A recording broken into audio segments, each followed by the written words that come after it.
What you doing, man? Trying to keep up with Twitter. They're like, oh, so-and-so talked about you, or oh, so-and-so said your project sucks. Nobody says your project sucked. Well, welcome. I'm Dan Cohen. Welcome to English 332, Birth of the American Novel.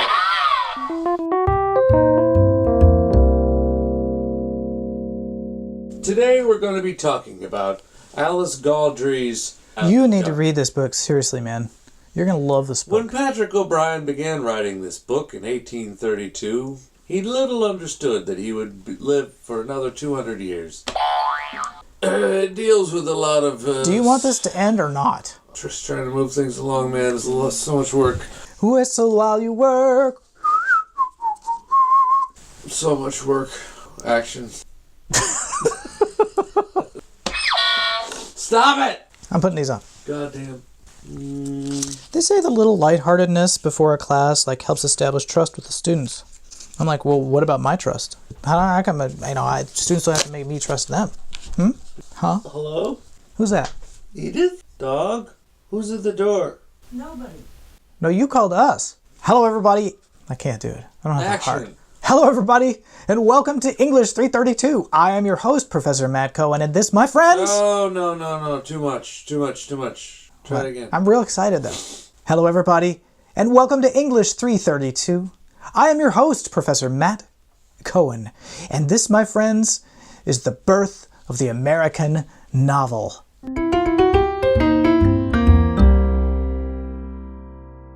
Online. How's that? It's good. I've been cutting the online out every time, though, because it... Really? Yeah, it messes with my flow. Yeah. Well, It doesn't feel right. you're a punk. Yeah. By the time this goes to print, you'll already know that, though. I guess that's probably By true. the time this hits the newsstands... I want to thank my brother Dan for being the magic behind the camera and behind the editing of these, even though sometimes the editing makes me look like an idiot. I guess it's honest in certain ways. Have you been enjoying this, Dan? I have. All right, here we go. Our last novel, The Autobiography of an Ex-Colored Man by James Weldon Johnson.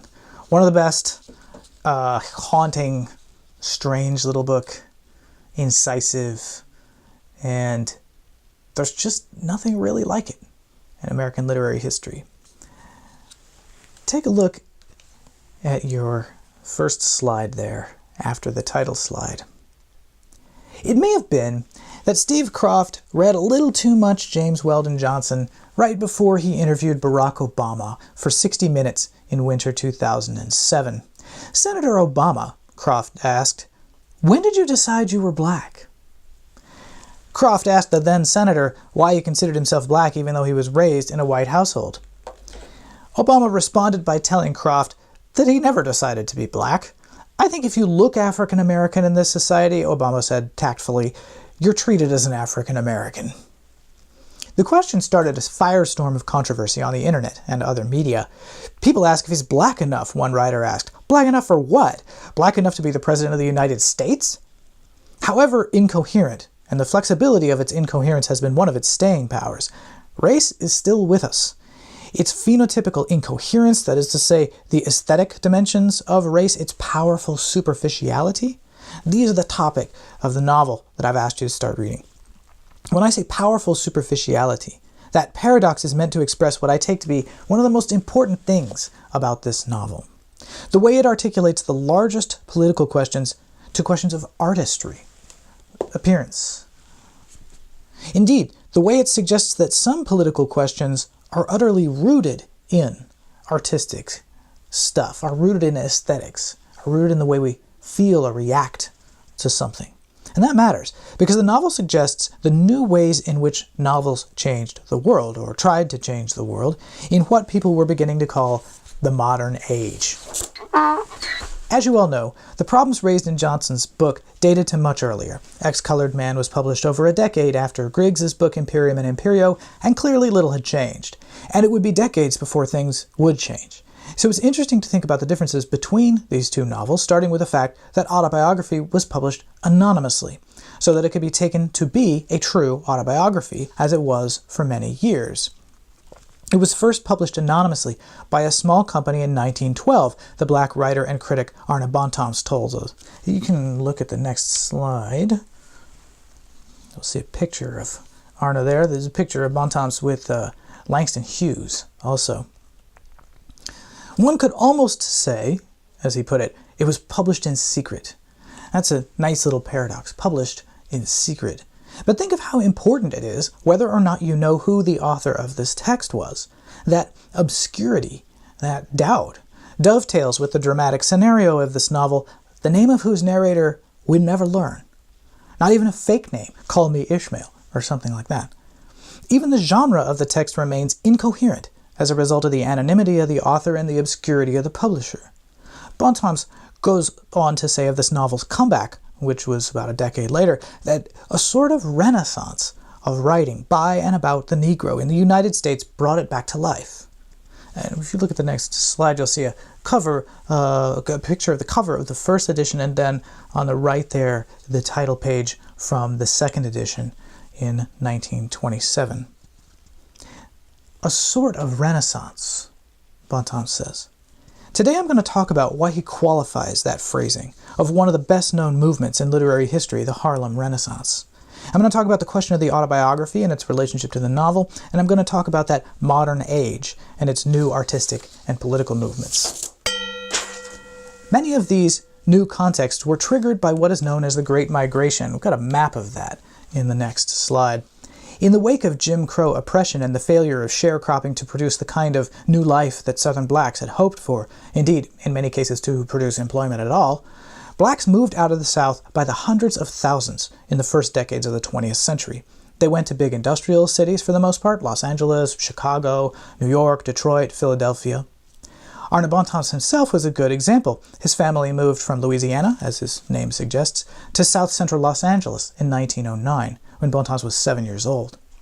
Almost 2 million black folks between 1900 and about 1930 migrated out of the South. And that 1930 date tells you that the Great Depression, was actually the kind of main obstacle to further large-scale migration. As you might imagine, this shifted the availability of labor, for sure, but it also created a cultural shift. Those cities became not only high-power generators of black culture, but places where the race question, or the question of the color line, suddenly took on expanded meanings, as more and more white folks encountered blacks on a daily basis. No longer was it just Philadelphia, D.C., and New Orleans, or neighborhoods in Boston, New York, and a few other major cities.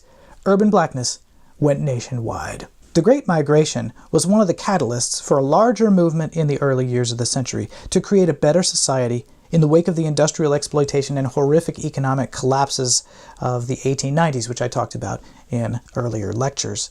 The folks who led such movements were known as progressives. This was called the Progressive Era. You can take a look at the next slide. Wow, there's a lot going on there. Okay. Government and corporate corruption were the major targets of reform. Significant changes enacted at the national levels by the progressives included the income tax with the 16th Amendment, direct election of senators with the 17th Amendment, prohibition with the 18th Amendment. That one didn't really hold up, thank God. And women's suffrage through the 19th Amendment to the U.S. Constitution. That was in 1919. But this was also the era of Upton Sinclair's novel, The Jungle, which was published in 1906. You see Sinclair, he's a very earnest man there in that picture on the right. The Jungle exposed the horrific practices of meat processing plants and helped bring the Food and Drug Administration, our FDA, into existence. There's a picture of sausage processing there on the bottom right. I thought y'all might enjoy that. I love sausage.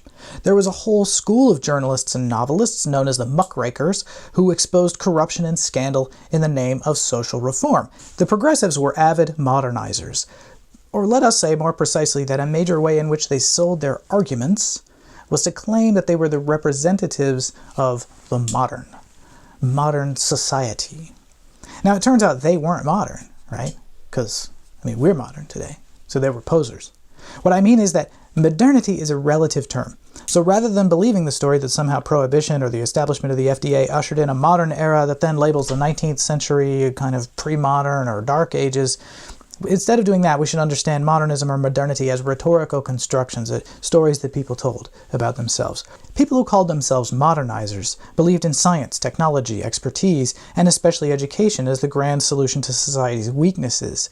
Take a look at your next slide. You'll see a list of these characteristics of progressivism, which included a favorable attitude toward urban industrial society, a belief in mankind's ability to improve the environment and conditions of life, a belief in the obligation to intervene in economic and social affairs, and a strong belief in the ability of experts to help guide society. You can certainly see these positions in the narrator of Ex-Colored Man. Its narrator despairs, at the end, about abandoning what he sees as the great work of racial advocacy, which for him is embodied by Booker T. Washington. This is the last sentence of the book, if you look at the next slide. Love for my children makes me glad that I am what I am, and keeps me from desiring to be otherwise. And yet, when I sometimes open the little box in which I still keep my fast, yellowing manuscripts, the only tangible remnants of a vanished dream, a dead ambition, a sacrificed talent, I cannot repress the thought that, after all, I have chosen the lesser part, that I have sold my birthright for a mess of pottage. This sense of having a personal duty to help improve the world is characteristic of the era's notion of reform. It poses us the hard question, what is our duty to a larger collective? In this case, the narrator's race. And what is our duty to ourselves or to our family? Where is that line, that balance? And just how much can we make judgments about other people's decisions about where to draw that line? The literary expressions of what has come to be called modernism, and on your next slide you'll see a picture of three very famous modernists, T.S. Eliot, Ezra Pound, and Virginia Woolf, don't line up with the political expressions of those who claimed modernity as their platform for change. Modernism is a much contested term, but it's basically used to describe a largely elite or avant-garde literary movement whose best-known writers are folks like these. They also include William Carlos Williams, Marcel Proust, James Joyce, and others. Certainly, modernists worked against the way the industrialized commodification of literature rendered books that were easy to read. What the modernists wanted to do was to make the reader engage with literature, converse with it, rather than merely consuming it. Their stuff can be very hard to read. It is not, as students tend to say today, relatable. Try reading Gertrude Stein's The Making of Americans, and you will see what I mean in about 2 pages. Try reading Ulysses. Ulysses, good luck with that one. Like, you see in these pictures, they all look kind of insane. But I think that's pretty accurate, actually. Yeah. Did you see this? Losing it. What's missing from a great many accounts of modernism as an artistic movement is any discussion of African American writing. So I'll leave it to other teachers to try to convince you that modernism is a useful way of understanding literature of this time. Wikipedia.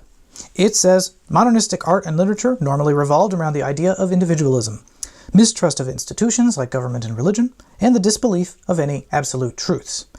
That is not terrifically helpful, because it might describe many 18th century writings as well as many 21st century writings. What I will say is that no matter where you look in the literature of the early decades of the 20th century, there is an obsession with ideas about time. Start with the most relatable kinds of writing, and you see it there. So this is the moment of the flowering of science fiction and fantasy literature, like Edgar Rice Burroughs' Princess of Mars, one of the foundational works of science fiction, which was published in 1912, the same year Ex-Colored Man appeared. You also get stories that go way, way back in time, for example, written by Burroughs.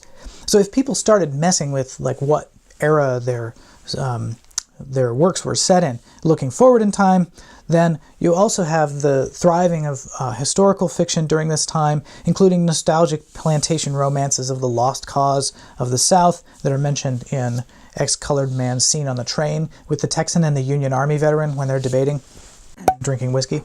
It's almost whiskey time. Many of the most famous modernist works, from Proust's À la recherche du temps perdu, to Eliot's poetry, to Woolf's Orlando, treat the theme of the relationship between the past and the present, sometimes despairing of a new future, sometimes arguing the absence of any real claim of the past on the present, sometimes insisting on the inevitability of innovation and renovation. William Faulkner says in one of his novels, "The past was not history, the past was not even past." It seems to me that understanding how the literary marketplace, generic shifts, economic changes, and political upheavals of the early 20th century affected literature is perhaps more fundamentally important than deciding whether this or that book should be labeled progressive or modernist or realist and so on. Even for people who think that modernism is an important label, the question of whether the flowering of Negro literature, as Johnson liked to call it, that centered in New York's black neighborhood of Harlem, whether that was modernist, has been a vexed one. In general, the study of modernism has at best considered the Harlem Renaissance a kind of intellectual ghetto, separate from, but not equal to, modernism. You look at your next slide. And it's been the tendency of folks who study the Harlem Renaissance in turn to avoid setting those writers, many of whom personally knew and corresponded with leading figures now called modernists, in the context of literary modernism. But there's a lot of overlap between these two. Here's the important thing. Johnson and other black writers were wary of the term Harlem Renaissance because it suggested that there had been a dark ages of black literature before it, and they downplayed the continual growth of black writing since the days of the abolitionist movement. Actually, you might argue before that with Phyllis Wheatley in the late 18th century, with Olaudah Equiano and other writers from that time. That is, to say this was a Renaissance and what came before wasn't as good as this implied a break a lot like the one claimed by the progressives or by the modernists. Oh, now we are in a new time, in a different and more advanced era. No one knew better than writers like Johnson that some things had changed, and many, including some of the most important, had not. Lynching being common, that's a tough reminder that your modernity has not yet arrived. And it's a message that was just as true and painful in 1927 when the novel was reissued at the height of the flowering of Negro literature, as it was in 1912 when Ex-Colored Man first came out. As the rich man who hires the ex-colored man says to him in chapter 9, the quotation on the next page, "We hit slavery through a great civil war. Did we destroy it? No. We only changed it into hatred between sections of the country. In the South, into political corruption and chicanery. The degradation of the blacks through peonage, unjust laws, unfair and cruel treatment, and the degradation of the whites by their resorting to these practices, the paralyzation of the public conscience, and the ever-overhanging dread of what the future may bring." You see that question of time, the future, lurking here. "Modern civilization," he says, "hit ignorance of the masses through the means of popular education. What has it done but turn ignorance into anarchy, socialism, strikes, hatred between poor and rich, and universal discontent?" For writers and artists of the Harlem Renaissance like Johnson, one of the key ways to fight back was precisely to address that ignorance and that lack of a public conscience. An overt racial pride characterized the Harlem Renaissance. This came to be represented in the idea of the new Negro. Turn back, actually, to the previous slide. I'm going to introduce some figures who are on this slide here. The new Negro, formulated by Alain Locke there in the upper left-hand corner, through intellect and the production of literature, art, and music, could challenge the pervading racism and stereotypes to promote progressive or socialist politics and racial and social integration. As far as Locke was concerned, it was black folks creating art and literature that would serve to uplift the race. The Harlem Renaissance encompassed a wide variety of artistic forms, styles, political platforms, from the poetry of Langston Hughes to the quasi-ethnography of Zora Neale Hurston, who's pictured there in the upper right-hand corner. She wrote a book called Mules and Men. You've got to read it. It's unbelievable. Dance, music, art, all of the forms that you see in Johnson's novel and more were flourishing in Harlem in New York City during this time. The flowering was a crucible for the expressive mediation of politics rather than a unified phenomenon. Some writers, for example, had a Pan-Africanist perspective. Others had this kind of global, worldly outlook of Johnson. There was high culture and low culture, or what was called low life at the time. from the traditional form of music to the blues and jazz, and there were traditional and new experimental forms in literature, such as the kind of genre play that you see in Johnson, and the new form of jazz poetry. Many French-speaking black writers from African and Caribbean colonies who lived in Paris were also influenced by the Harlem Renaissance, as were many non-black French writers, so it actually expands beyond Harlem itself into being kind of a networked global phenomenon of the black diaspora, creativity, surging, all sort of interacting and drawing ideas from each other. African-American artists sometimes came into conflict with conservatives in the black intellectual elite, who took issue with their depictions of black life and their critiques of a developing black bourgeoisie. Some folks, like Marcus Garvey, advocated a back-to-Africa approach. Others, like Johnson, insisted on the universality of blackness and a need to bring blacks in the United States into a state of social equality. The Harlem Renaissance was driven primarily by African Americans. It rested on a support system of black patrons, black-owned businesses, and publications. But it also depended on the patronage of white folks, such as Carl Van Vechten. In your next slide, or 2 slides later, sorry, there's a picture of Van Vechten and Franz Boas, Charlotte Osgood Mason. These folks provided assistance, opening doors which otherwise might have remained closed to the publication of work from the black American community. Van Vechten there on the left is one of those important links between modernism and the Harlem Renaissance. He was a novelist and a photographer, admired by many Harlem Renaissance writers. He did famous portraits of many leading Renaissance figures. That one of Bontemps that I showed you earlier, that was done by Van Vechten. And he was key in getting major black writers of the period published and reviewed in the white press. Very crucial to get reviewed. So, the Harlem Renaissance was an internally contentious, highly diverse, but relatively coherent phenomenon, with a label just as vexed as modernism has come to be. Johnson's novel was republished at what most critics consider the height of the movement. Its general development happened between 1919 and 1930. If you look on your next slide, we've got a couple of portraits of James Weldon Johnson. So this made Johnson a bit of an old man, a kind of grand old man relative to the flowering of black art. He was born in 1871, so pretty well into the 19th century, in Jacksonville, Florida, and he attended Atlanta University. You remember Du Bois taught there. Like a character from a Sutton Griggs novel, he rose rapidly in reputation thanks to his eloquence as a speaker and his skills as a politician. He founded a newspaper in 1895, and he ran it for a year before it folded, much like Belton did. He became a political organizer after that. Through these ties, he found his way into the Foreign Service. Johnson served for 6 years as a consul in Venezuela and Nicaragua, and it was in Nicaragua that he wrote Autobiography of an Ex-Colored Man. This perspective, his political skills, his ability to confront the race issue, and his foreign service all made Johnson a natural candidate as an organizer for the National Association for the Advancement of Colored People.